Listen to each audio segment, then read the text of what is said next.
I believe my first race was in 2015, maybe 2016. I've ran several ultras, a couple marathons, plenty of halves and 10Ks and 5Ks, and I've done a lot of training blocks. And so I wanted to share one of the things that I think people should consider doing before they get into training or before they run the race. I meet a lot of people who are like, I'm going to train for a marathon, I'll get started next month, and nothing wrong with that inherently.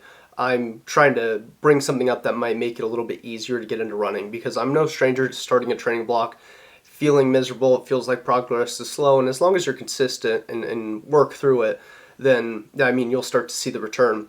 I want to share something that I think if you do before that training block that you're planning on, you do a little bit of this work and it'll by far feel better and you'll be able to get into that training a little bit more intensely or just efficiently feel good.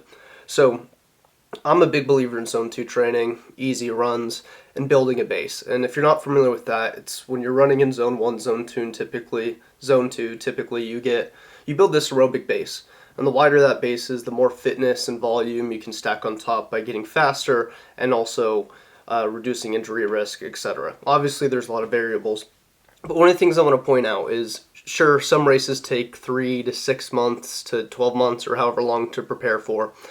I think if what I'm doing for my marathon, I'm starting training seriously in June. Last month, 2 months, I've been only doing base work, only running easy. And it's really cool to see this in real time with consistency because I'm running 30 to 50 miles a week. It's only easy running, and I could throw in speed work.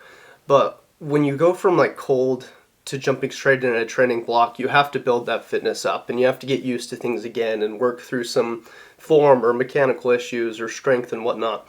And so if you say, hey, I'm going to start a 3-month training block next month, and that's when you're going to start running, I think you could be getting ahead of it a little bit faster by doing a lot of base work the month or two before. So if you're not someone who runs year round, then this is more applicable to you because if you're running year round, you kind of probably already have that base.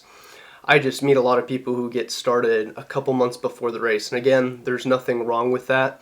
It's just when you build that base up front, you have gotten a lot of your form issues out of the way, you've figured out what works for you, you've gotten into a routine. And so, like for me specifically, now that I've had these 2 months of building a base, not only am I running faster at a lower heart rate, and so it's easier, but when I start throwing in speed work and increasing volume, I already have that base fitness and routine in place, so now it's just adding a little bit on top of it. So something to consider. I'm not necessarily worried about volume per se. Like I'm not telling you to start running 50 miles. What I'm getting at is if you run a couple days a week, 2 to 5 days a week, and just do easy running, don't worry about pace, don't worry about volume per se. I mean, set a weekly mileage goal if you have it, but just get used to running again. Then when you turn on the training block, then when you start getting after it more, you've already worked out a lot of the kinks and it feels easier and it's a lot more fun because the first couple weeks of running when you're getting back into it or starting it for the first time, it takes time to adapt.